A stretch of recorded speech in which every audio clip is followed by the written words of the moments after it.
This feels quite literally like a forgotten CKN video, principally because I said that I was going to review this whenever it came out, and then I forgot.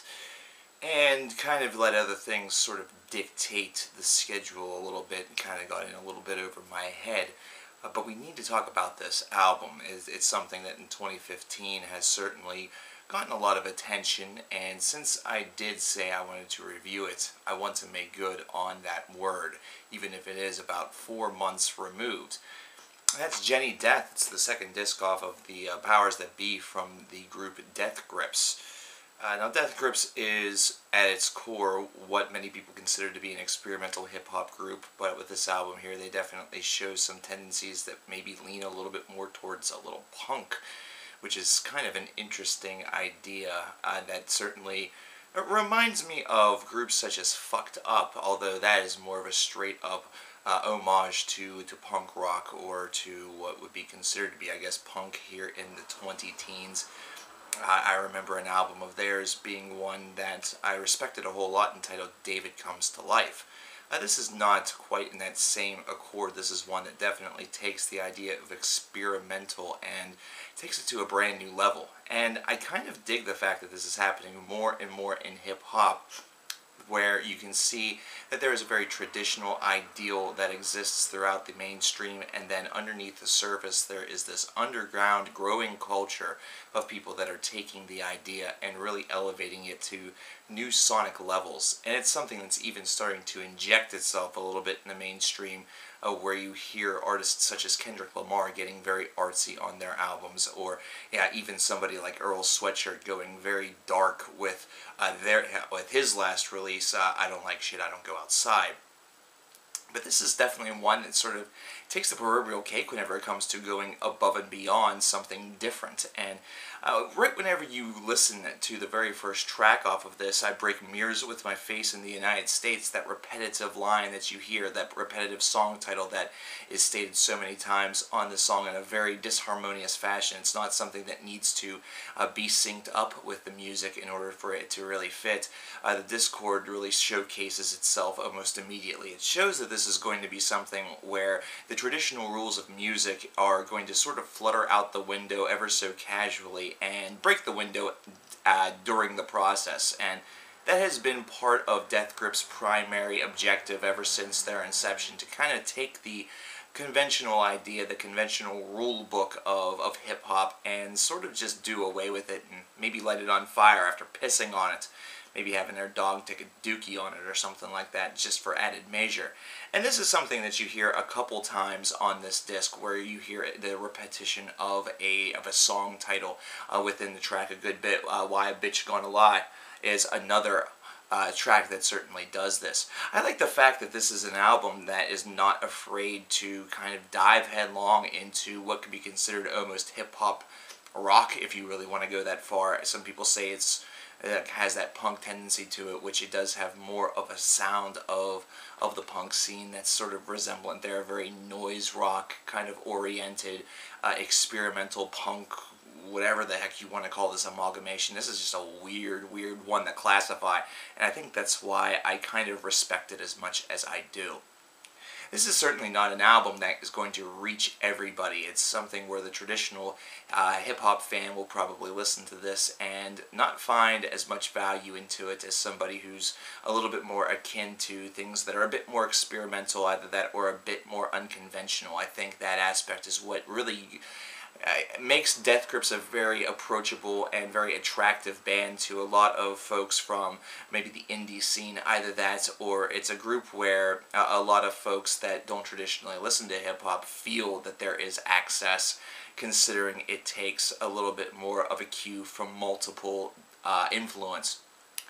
I have to say that On GP, which is the 9th track on this album, is just an absolute favorite of mine. This is one that really blends some of those hip-hop stylings that Death Grips do showcase from time to time, along with this very psychedelic-sounding rock in the background, or psychedelic motif that's in the background. One that definitely has a little bit more of a linear characteristic to it, but whenever this track comes together, all 6 minutes of it, it's just a really monumental experience, a great achievement. And for all of the unconventional things that you're hearing on Jenny Death. This is one that certainly boasts a little bit more of convention, more convention to it, more structure to it, but it's also one that feels almost the most rewarding, simply because you have kind of grown to love and accept all of this other work, and really kind of grow to appreciate the artistic vision and the artistic ideal that it really represents. And then you get something like this that has a little more of a traditional value to it. That psychedelic idea in the background really just shows that this is a group that easily could just decide to kind of do what Rage Against the Machine did in reverse, or even a band like Limp Bizkit only do it 25,000 times better.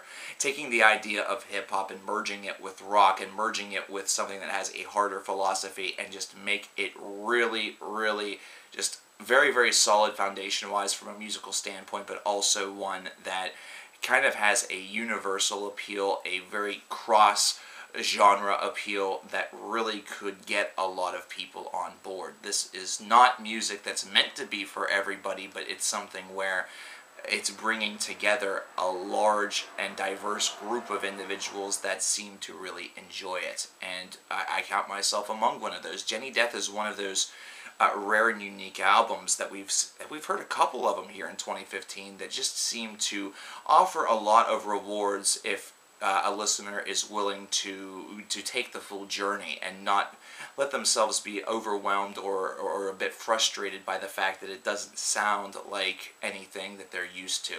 And that is one of the reasons why I feel that Death Grips is one of those best kept secrets that a lot more people know about than a lot of people maybe think or want to admit. Is a group that certainly appeals to rock fans, to metal fans, and to hip-hop fans, to punk fans, and they're a group, indie fans to go one step further, hipsters even, and that's something that works infinitely in their favor.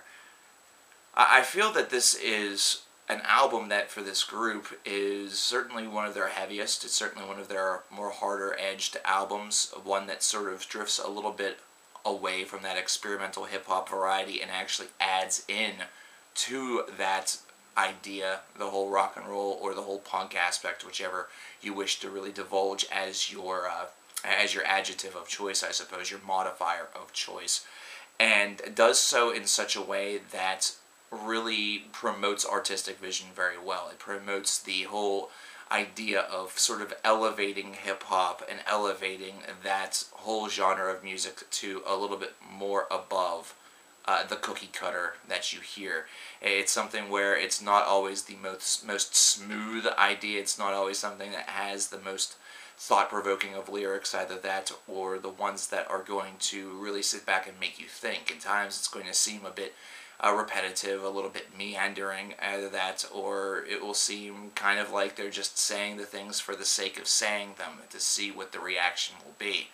And those are bold statements by themselves. And so it's something where it's going to take some people some time to transition into really loving this act, but if you do, we could be looking at a very important group that has come within the 20-teens to really give us a very strange and a very different vision of what hip-hop and what music itself can really be. I would give Jenny Death probably an 80, I would say like an 86 out of 100. This is definitely one that's rewarding whenever you listen to the whole thing and you kind of notice the flow and the vision that is behind this idea, this album, which is actually the second part of a double album. The first part, Niggas on the Moon, I did not talk about, considering that's been out for more than a year at this stage, and Jenny Death is the one that everyone has been really demanding. But this is a group that can certainly give a lot to a listener who is willing to sit back and kind of go along for the ride. It's definitely a group that is unique and really offers, along with that uniquity, a very strange vision that for some strange reason just really, really works. It really hits on many different levels, and some of them are unexplainable. And that's kind of it showcases the beauty and the power of music. But what did you guys think about Jenny Death whenever it came out 4 months ago? And also, while we're at it, considering this is about 4 months late, what do you think about Jenny Death now? Have you listened to this album on repeat for the past 4 months? Has it been something that has sort of been a staple of your collection as of right now, or was it an album that was kind of one and done whenever you listened to it? Let me know in the comments below. I'm really curious to see your thoughts about this, and I'll be very curious to see what my thoughts will be whenever we talk about the top 15 non-metal albums of the year 2015, because as of right now, Jenny Death is going to be on that list, but will they maintain that whenever we talk about December, roughly 5 months from now? Let me know in the comments below what you think, and I will talk to you guys later. Peace.